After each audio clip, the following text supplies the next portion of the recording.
भाल परगना में खनिज संपदा की लूट करने वालों को छूट ये सरकार दी है और उनके इशारे पर ही हत्या की गई। जिस मुकदमे में उसको कह करके फर्जी मुठभेड़ मारा गया उसमें नेम्ड FIR भी नहीं था।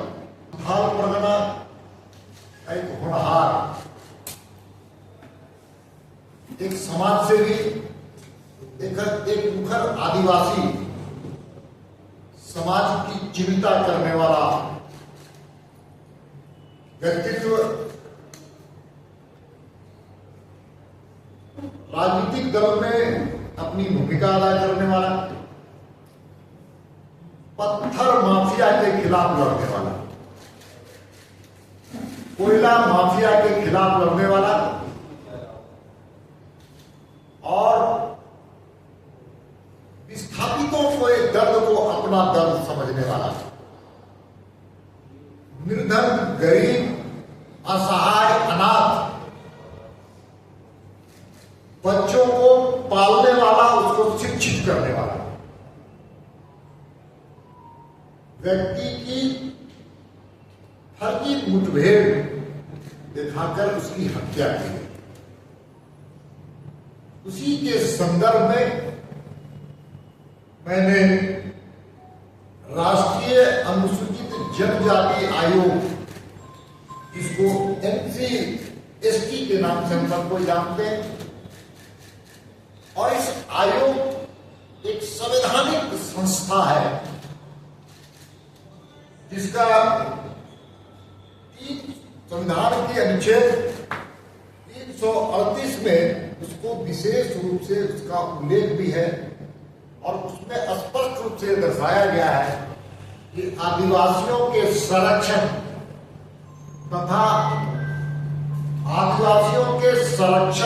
तथा उसके निरीक्षण करने का अधिकार इस आयोग को है।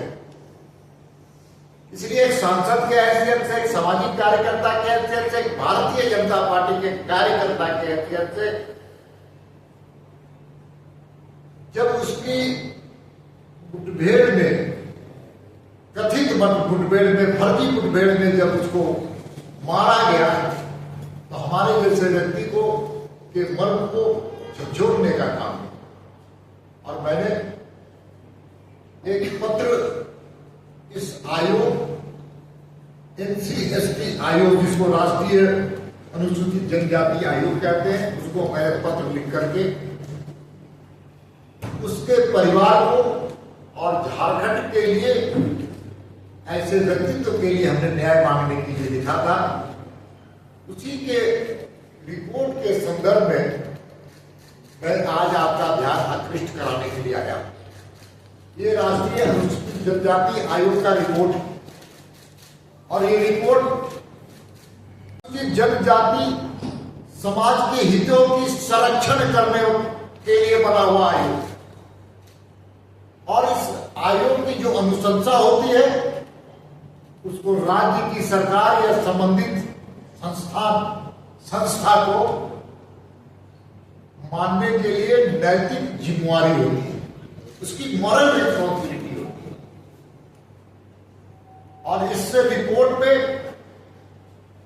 जब मैंने 9 अगस्त को सूर्या हांसदा को गिरफ्तारी देवघर जिले में दिखाया गया, मोहनपुर प्रखंड में। भारतीय न्याय संहिता में इस बात का उल्लेख है कि जिस समय किसी की भी गिरफ्तारी होती है तो संबंधित जुडिशियल अफसर के पास उसको ले जाकर के उसको पेश किया जाता है। लेकिन 9 तारीख को गिरफ्तारी दिखा गई देवघर में, लेकिन कोई जुडिशियल अफसर के पास ले जाकर के उसको पेश किया। 10 तारीख को कोटा ले जाया गया, दिन भर कोटा में रखा गया पुलिस के अनुसार, लेकिन उस वक्त भी कोई जुडिशियल अफसर के पास उसको पेश नहीं किया गया। किसी भी गिरफ्तार व्यक्ति को 24 घंटे से ज्यादा कोई पुलिस कस्टडी में रखने का न्याय संहिता में कोई अधिकार नहीं है। और रात को 10 बजे उसको फर्जी मुठभेड़ से मारा गया। उसी के संदर्भ में मैंने पूरी चीजों की जानकारी अनुसूचित जनजाति आयोग को देने का काम किया था। और अनुसूचित जनजाति आयोग को मैंने 10 अगस्त को पत्र लिखकर इस बात का उल्लेख किया था। 16 अगस्त को इसकी आयोग के जो सम्मानित सदस्य हैं, ऐसे सभी सम्मानित 5-6 सम्मानित सदस्य हैं, उनके द्वारा आदिवासियों के हित के लिए काम करने वाला आयोग का गठन संविधान में। दूसरा उसने कहा है कि वहां पर जो उपस्थित पदाधिकारी थे, इस मुठभेड़ में शामिल थे, उनको तत्काल ट्रांसफर किया जाए और उस परिवार को सुरक्षा प्रदान किया जाए। लेकिन दुर्भाग्य से राज्य की सरकार इस पूरे मामले को घोर मोड़ करते हुए दबाने का काम कर रही है। इसलिए सीआईडी के माध्यम से इसकी जांच की घोषणा की गई। मैं महामहिम के पास गया था और कहा था कि अगर सीआईडी की जांच हो रही है और सीआईडी की जांच हो रही है तो जांच में सबसे पहला अगर किसी होगा तो वो जांच करने की पहली कड़ी होगी, वो होगा उस क्षेत्र का थानेदार जहां पर घटना घटी। फिर वहां के संबंधित एसआईटी का जो इंचार्ज है, ये लोग उसमें जांच के घेरे में आएंगे। लेकिन राज्य की सरकार की नीयत और स्पष्ट रूप से साफ है कि सीआईडी की जांच का आदेश तो दिया गया, लेकिन संबंधित अधिकारी वही थानेदार वहां पर बैठे हुए, वही डीएसपी बैठे हुए, वही एसआईटी के इंचार्ज बैठे हुए और वो साक्ष्य मिटाने में सफल हुए हैं। राज्य की सरकार की नीयत अगर ठीक होती तो कम से कम वहां से अफसरों को हटा करके सीआईडी की जांच प्रारंभ।